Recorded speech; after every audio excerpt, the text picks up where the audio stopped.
Halls, Gibbs, and the Hardin Valley can be used to prepare for the estimated 70,000 people expected to move into Knox County over the next 20 years. Now, this proposal does not directly affect Farragut. Now, Farragut is surrounded by unincorporated land, but this proposal does not address any of that. So Farragut voted down this proposal because town leaders and residents there expressed concerns over the traffic influx that would come from Loudoun County once all of these areas would be built up due to this proposal. So Mayor Glenn Jacobs last week, after this plan was voted down, he released a statement saying he's greatly disappointed in Farragut's decision to rule against this proposal, and that is why we're expecting to hear from him today. You can find our full coverage inside the WVLT News App. So he said that a petitioner has 60 days to appeal Farragut's decision. The plan did have approval from the city of Knoxville and Knox County.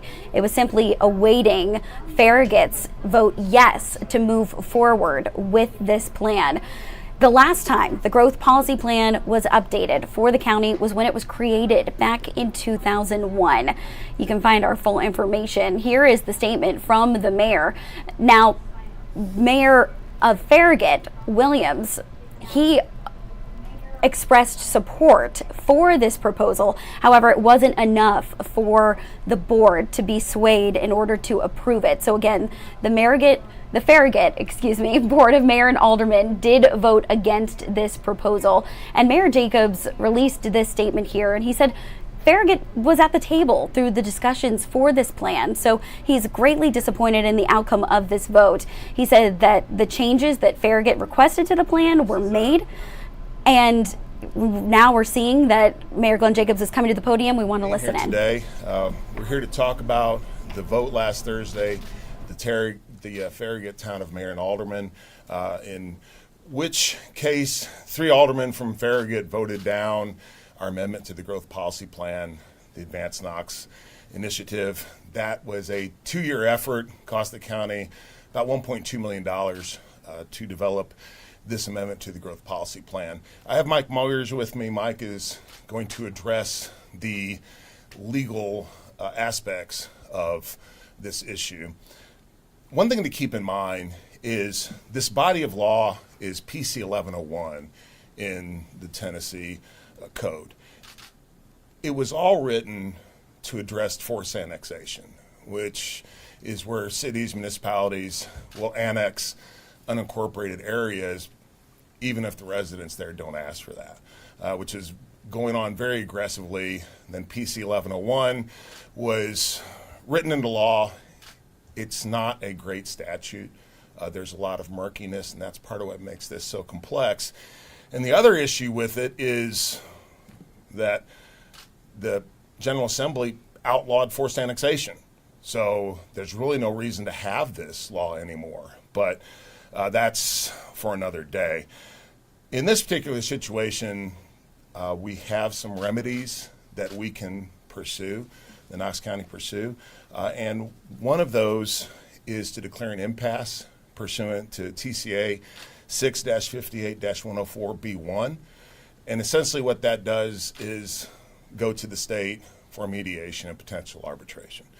I was pretty disappointed in the vote because we had everybody at the table throughout this process. It was very transparent, a lot of community input.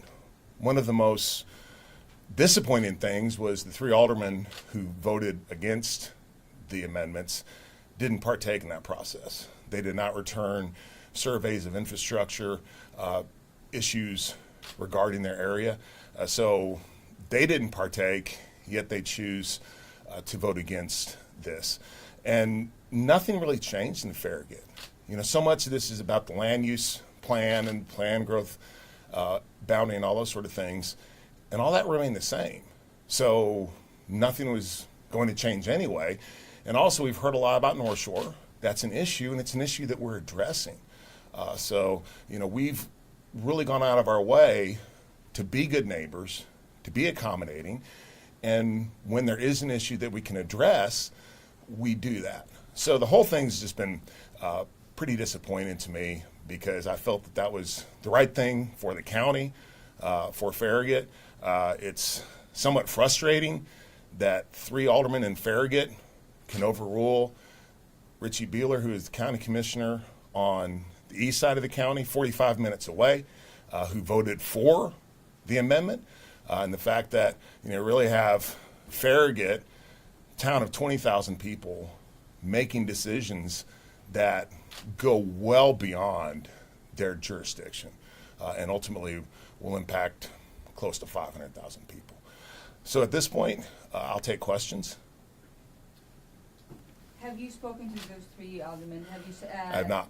Not at all. Yes. And then I talk to Mayor Williams at least once a week, probably multiple times a week. So you would probably, would you be able to know why they voted no? There's Do you have an idea? Yeah, according to the meeting, they're worried about traffic on North Shore, which again, we're addressing that. They are having a special meeting Wednesday where they will talk about the rationale behind voting in the negative. But again, the things that we've heard are not factual, and they're not applicable to that decision. Are you able to talk about those things, or do you prefer them to talk? I would prefer them to talk about it. And it appears that there's a May deadline to comply with the state requirements for this plan. Can you meet that, and how does it factor into the Farragut vote? Mike, can you talk about that, please? Sure. We had 120 days from the day that the Growth Policy Committee reported out its recommendations to act. We have acted, the county has acted, the city of Knoxville has acted, and now the town of Farragut has acted. So at this point, we have to ask what's the next step. And as the mayor referred, the next step is we declare an impasse. It's pretty clear that an impasse exists. In 2019, we attempted to amend the growth plan. Town of Farragut turned it down then. We then embarked on a 4-year, $1 million process to study the county and come up with a new recommendations that has again been turned down. The state statute that governs this, which is 6-58-104, provides for an alternative dispute mediation process. In 2000, when we first considered the growth plan, we had to go to that process because it was not agreed to by all the entities. We mediated out a solution and it was approved. That will be the next step for Knox County. We will be sending a letter to the Secretary of State declaring that an impasse exists, asking that the mediation panel be appointed, and we will attempt to mediate this dispute. If at the end of that process the city and the town and the county cannot agree once again, then the next step in the process is an arbitration process where a panel of arbiters will make a binding decision on all 3 entities, which will obviate the necessity of any further votes by any of the entities involved. So that's the process that the statute gives us. Just on the technical side of that, because I read that statute, it looked to me like to declare an impasse, you have to reconvene the Growth Policy Committee. Is that not correct? There are a couple of ways to look at it. First of all, we have a side agreement with the town of Farragut that was put together during the mediation process last time, and it explicitly states that that is not necessary in the process of amendment. On top of that, the statute is not really clear about that. A lot of the procedure you see in that statute is aimed at the initial adoption of the Growth Policy Plan. In the initial adoption, the Growth Policy Coordinating Committee actually drafts the plan, which is then accepted by the county, city, and town. That's not what happens in an amendment process. In the amendment process, the Coordinating Committee can only say yes or no to the proposals, to the amendments that are proposed by one of the county executives, county mayor, town of Farragut mayor. They don't have the authority under the amendment process to amend that amendment, okay, that proposed amendment. So resubmitting it to them is kind of pointless. All they can say is yes or no. So we believe that that does not really apply here. We believe that under the language of the statute, which says if a recommended growth plan or revised growth plan is rejected, then the county or any municipality may declare the existence of an impasse. And we believe we can travel under that. So whether either under the agreement with the town of Farragut or to the statute itself, we believe we have this authority. Is it technically possible for Farragut to just come back and vote the other direction on this? That would be up to their rules and procedures. I don't know what their town rules are as far as reconsidering a vote. There certainly is time for them to bring it back up and vote on it again. If not, then we will engage in this process with the state. What's the timeline for this process? When is it going to start? That's a good question. We will send a letter, hopefully today, no later than tomorrow, to the state asking them to appoint the panel, and then it's in their hands. They have to appoint the panel. The panel has to get together. The panel has to decide what its procedures are going to be, whether it's going to hold public hearings, public meetings in Nashville or here, or how they're going to handle that. So at this point, it's really difficult to say how long this will take. Mayor, why are you choosing not to reconvene the growth policy committee? There's really no point. I mean, again, this is, the city's okay with this, our commission's okay with this. It doesn't change anything in Farragut. So we're going to go back and essentially present the same thing. And I don't see any point in doing that and going through that process again. And Mayor, we had one commissioner tell us that it would have been better if you were there while they voted. Sure. What are your thoughts on that? We have worked with them a lot throughout this entire process, and frankly, we're all grown-ups, and I'm not going to be there to hold anyone's hand. They all knew where I stood. I mean, I think that's been very evident out in the media, and again, our folks worked every step of the way with Farragut. And I can sit there, I guess, and mean mug them, but in the end, they're going to do what they want to do anyway. Does this change the county's relationship with Farragut? No, I mean, people in Farragut are part of Knox County. Obviously, as far as, and I don't even want to say it's the town of Farragut, right? Because Mayor Williams and Vice Mayor Pavlin were on board with this, and we're very supportive. So no, but what it does do is we do have to reprioritize some things. When Farragut is essentially saying to us now that they're okay with the status quo, they like the things the way they are, we do have other parts of the county that have some infrastructure needs that we're just going to have to move up the list now because Farragut has basically taken the position that that's what they want. You even think about Mayor Williams has done some great work advocating for the Campbell Station exit. Well, that was upgraded not that many years ago.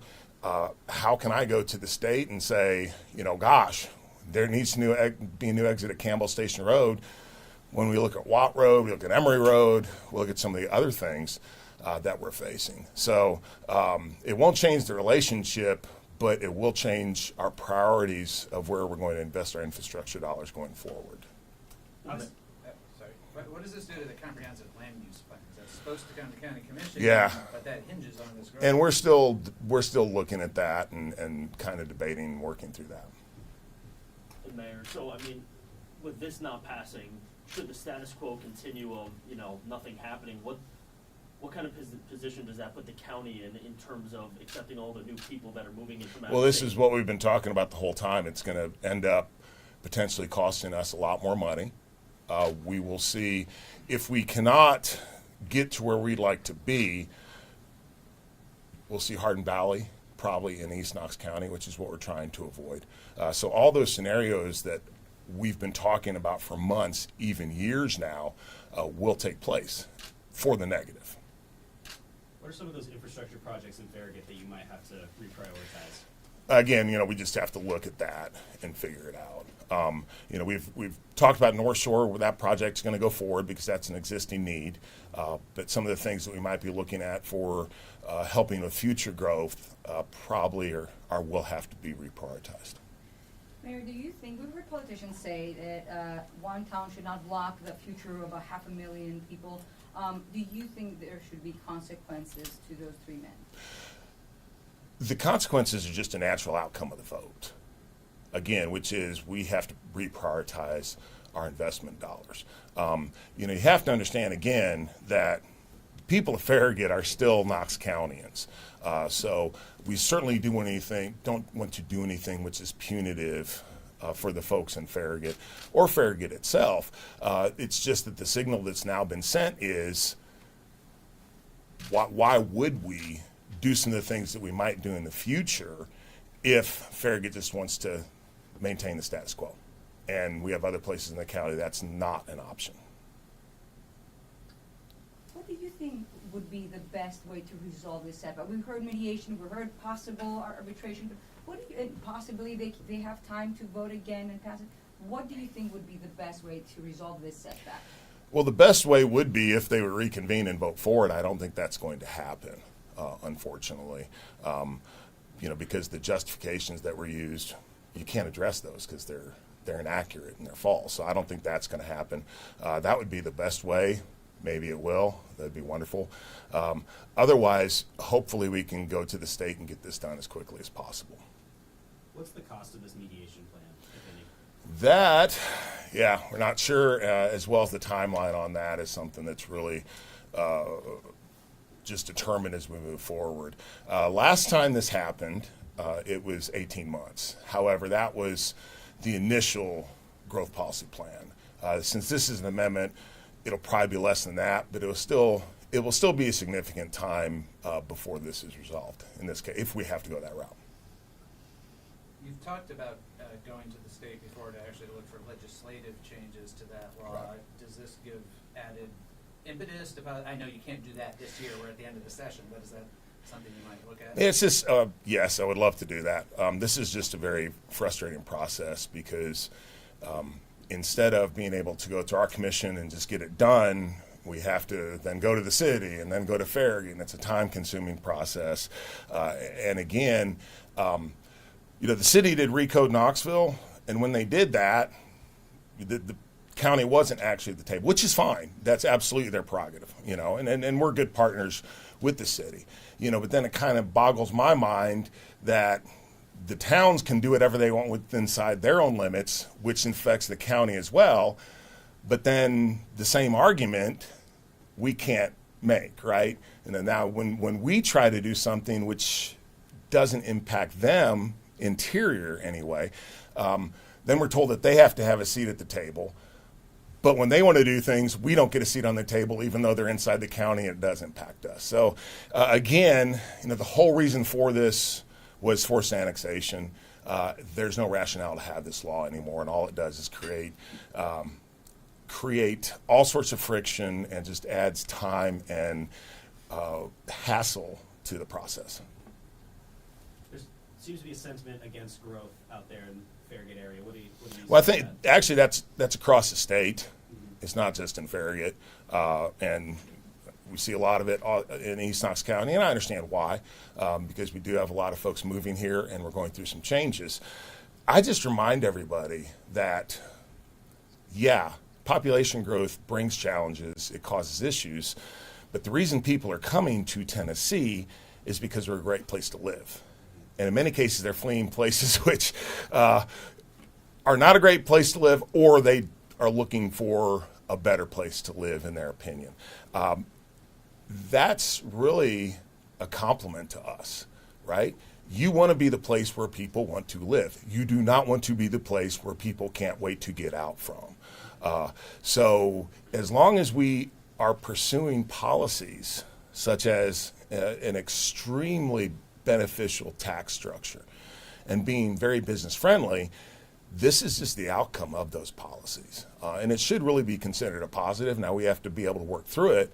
But in the end, having people coming here with the economic vitality and resources that they're bringing, it is not a bad thing. Who's going to be paying for this mediation process? Go ahead, Mike. Sorry. The statute says that at the end of the day, all of the parties involved pay, but it also says that where it appears that one particular party is acting unreasonably or in bad faith, all of the costs can be associated to that party. So that's certainly something we can consider down the road. Mike, one question real quick while you're there, just a historical note. You mentioned 2000 that this went impact. That wasn't Farragut at that point, right? That was the city I believe that was the city of Knoxville, but the process still required, and Farragut was at the table during the process, which is where these side agreements came into being. And something I didn't ask in the beginning, can you please spell your first and last name for the record? It's Mike, which is easy, Moyers. Thank you. Do you need mine? I need to email it to you so I'm certain. Okay, to Glenn with 2 N's. Anybody else? Well, again, thank you all so very much. I'd like to wrap this up by thanking the Advanced Knox team. They have worked diligently. Frankly, I wouldn't have done anything any different than what they've done and have put in a lot of hard work. I'd like to thank our county commission. I'd like to thank Mayor Kincannon and the city of Knoxville for their support. And I'd also like to thank Mayor Williams and Vice Mayor Pavlin for their affirmative vote. And thank you all so very much. If you have any more questions, feel free to talk to Mike Danella. Mandy Benedict, who is also over the Advanced Knox Initiative, is also here and be happy to talk with you all. So thank you all so very much. Have a great day. Thank you, Mayor. Thank you.